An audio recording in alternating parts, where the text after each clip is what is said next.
Good morning.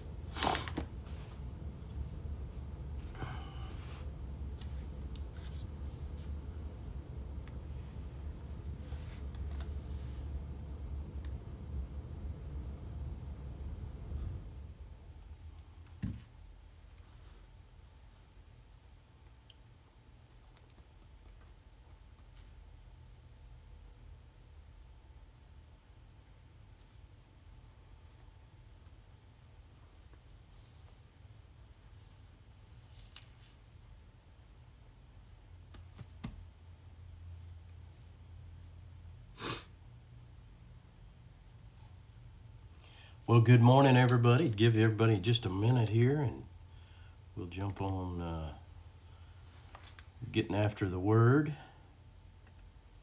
We had good service last night. Enjoyed having Mike and Doris Merritt there doing the music and just sharing. They're awesome friends and people that we love having.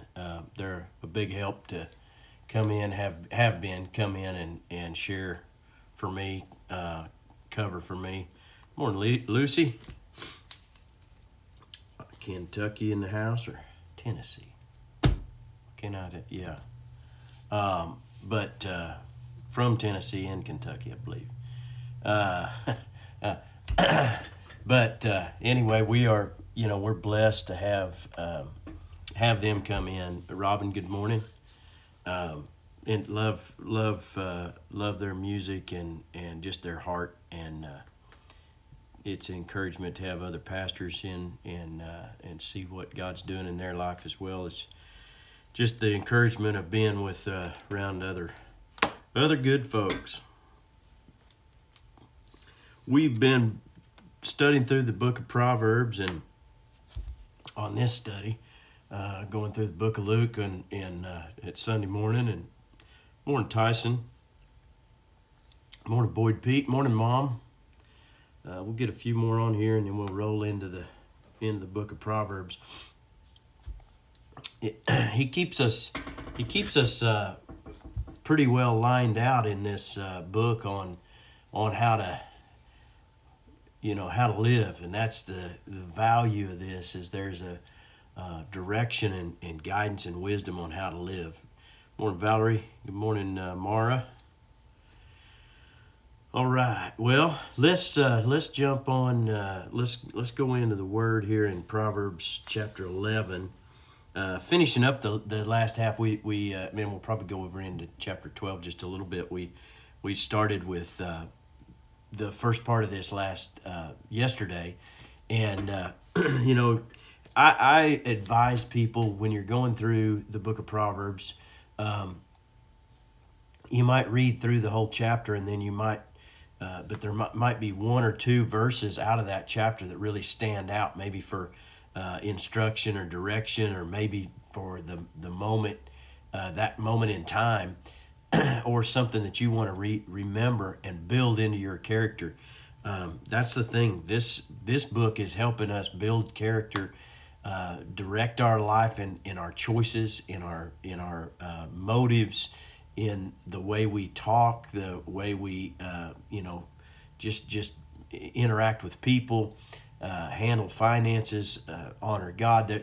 It's full of just all kinds of direction and wisdom for us, and so Proverbs is just a powerful book. We stopped somewhere around verse 15, or we might have gotten a little further than that. But let's go in here and he in verse 17. Let's start here. Your kindness will be rewarded, but your cruelty will destroy you. So he gives, that's the thing that happens a lot during or through the book of Proverbs, is he builds a contrast between the good and the evil, the right and the wrong, the wise and the unwise, and so here he just separates the two. Kindness will reward you, but cruelty will destroy you. Evil people get rich for a moment, but the reward of the godly will last. And so, we've talked about it in length over the last several days, but it's better to live with less and have it come to you because of what God has provided or the way God has provided for you than to the ungodly and the worldly are out to win at all costs. They don't care about, and I've known people like that. They were going to build their kingdom. They were going to get what's theirs, regardless if it hurt somebody. And God says, I'll take care of the ones who do things right. I'll take care of the ones who do things honestly. And that's what we're demonstrating whenever we do things God's way. We're expecting God's results, and He'll protect us and take care of us in times whenever, in time of need. He goes, the Lord, verse 20, the Lord detests people with crooked hearts, but He delights in those with integrity. So I want the Lord to delight in me, I wouldn't want the Lord to detest me. Think about your own self. And I don't remember, I guess it was on one of the radio spots I was working on. But being honest with ourselves is part of our responsibility, and it enables us to receive correction. So being honest with yourself, am I being, do I have a crooked heart? Am I wrong in my motives? Am I, and so allowing God to bring that correction. You don't have to beat yourself up, get down on yourself, and loathe yourself, but just allow God to bring that correction and then make the adjustment. The evil people will surely be punished, but the children of the godly will go free. A beautiful woman who lacks discretion is like a gold ring in a pig's snout. I like the way that sometimes he just makes a description here, and he says beauty without integrity, beauty without quality of the heart of the person is there's no value. It's like putting a gold ring in a pig's snout, trying to beautify a pig. Okay, verse 23: the godly can look forward to a reward, while the wicked can expect only judgment.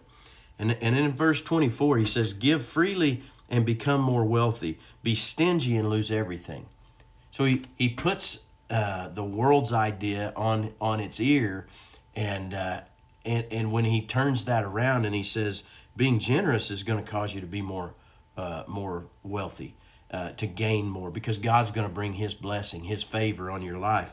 But being stingy, it will cause you to lose everything. When a stingy person is worried about themselves, it's a selfish thing. It's a focus on me.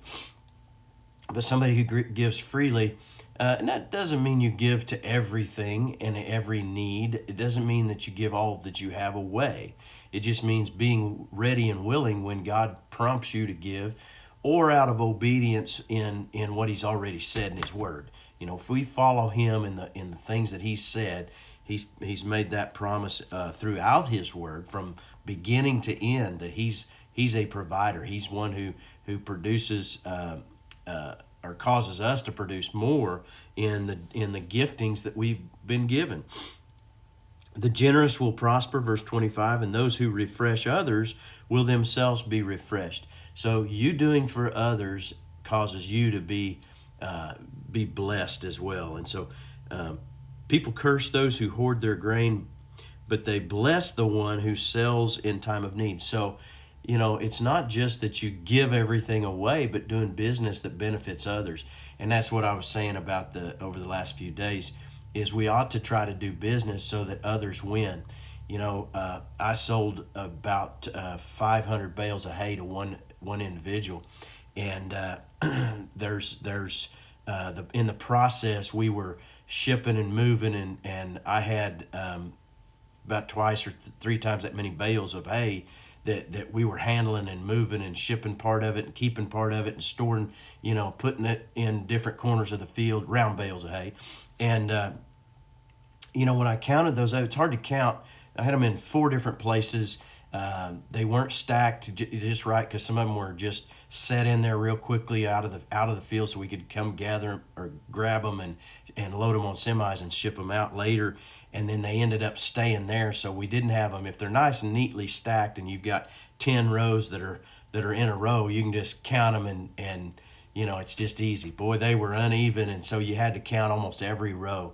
and trying to stand up on those bales and get up there where you could just see to count them. It was kind of tricky, and I counted them over and over again because I didn't want to be wrong. I didn't want to cheat myself by 7 or 8 or 10 bales, but I certainly didn't want to cheat him. And in the end, what I did is I just rounded down, and I made sure that if we were wrong, and we weren't off more than a bale or 2 or 3 maybe, but I made sure that if somebody was getting shorted, it was going to be me. I was not going to sell him less than, or if there was 501 bales, we were going to make the mark 5 or 499 or whatever it was. And so I made sure that and those are little things. I didn't tell him that. I didn't tell anybody else that. I'm telling you now, but that's the example of God is always honored. God will always honor that when we make sure that we do things with integrity and we do things right. And so just making sure, me as a minister and pastor, also doing business, I sometimes take the short end of the stick because not because I let people take advantage of me, but because I want to make sure that that God is honored in all that I do, and that it can't come back around that I did something dishonest. A lot of times, I'll sell something for a little bit less just to make things right and good and the best I can. Now, you can't fix everybody. I mean, there's some people that in business that sometimes things just but do the best you can is what I'm saying. Verse 27, he says, if you search for good, you'll find favor. But if you search for evil, it'll find you. Boy, I tell you what, that's just a good way to live right there. Verse 29 or 28, he says, trust in your money and down you go. But the godly flourish like leaves in the spring. So just trust in God, put in God. Don't trust in your money, trust in God. Let that balance be there. Those who bring trouble on their families inherit the wind, but the fool will be a servant to the wise. Now, notice verse 30. He says, the seeds of good deeds become a tree of life, and a wise person wins friends. So having God direct everything that you do is the wisest thing to do. And if the righteous are rewarded here on earth, what will happen to the wicked sinners? There's just a contrast as we go through all of that, comparing the evil or the wicked, those without God. But us having God means that we need to follow God's ways. Again, that's the whole principle of the book of Proverbs, is to give wisdom and to separate the godly from the ungodly. And listen, our righteousness comes in the Lord Jesus, but our actions demonstrate godliness. And so you're not going to always be perfect. We know that. We understand that. But it takes faith to do things God's way. But that's what God loves, and that's what God honors. That's how things are produced in our life, by faith in God, to know that, Lord, you've said it. You said to operate this way. You said you would bless, you would give favor, you would provide, you would supply, you would increase, and your increase won't mess us up. And so that's that verse over there in chapter 10, verse 22. The blessing of the Lord makes a person rich, and adds no sorrow with it. So you can have more and be blessed. You can have an abundance, and it gets you off track and get you in trouble, or cause you to separate from God for a season or for a lifetime, or make big mistakes as well. So it's not always easy and better because you have more. And these principles don't leave once you get where you want to be in a position of life. You continue to be faithful, continue to maintain these practices and walk in this way, and your path will be made straight. Sometimes, and you'll be in that place of blessing. Sometimes we don't like how long things take. Sometimes we don't like the patience is a big part of the whole process. But isn't it good for those of you who have lived this way and walked this way for a long time? Because I know some of you, and I know that you have. Isn't it good to be on the other side of some of those struggles to see God's provision, and but because you remained faithful, God produced and was faithful. And so just continue to honor God with all that you have, with your life, with your words, with how you deal with people, with your finances, with your time given to God, and all those things. And the blessing of the Lord comes on you, and it's with the goodness of God in a good life. So just encouraging you today with those words. I love that you are hungry for the word. There's a good number on here live. We appreciate every one of you. And as you go out through your day, bless those that are around you. Look for opportunities. Say, Lord, today, use me to encourage somebody else, and go get them for Jesus. Love y'all. We're good to see Travis. Good to see you. Bobby Seedorf. Brad. Good to see you. Regina. Sean Mayfield. Good morning. Danielle. Scott.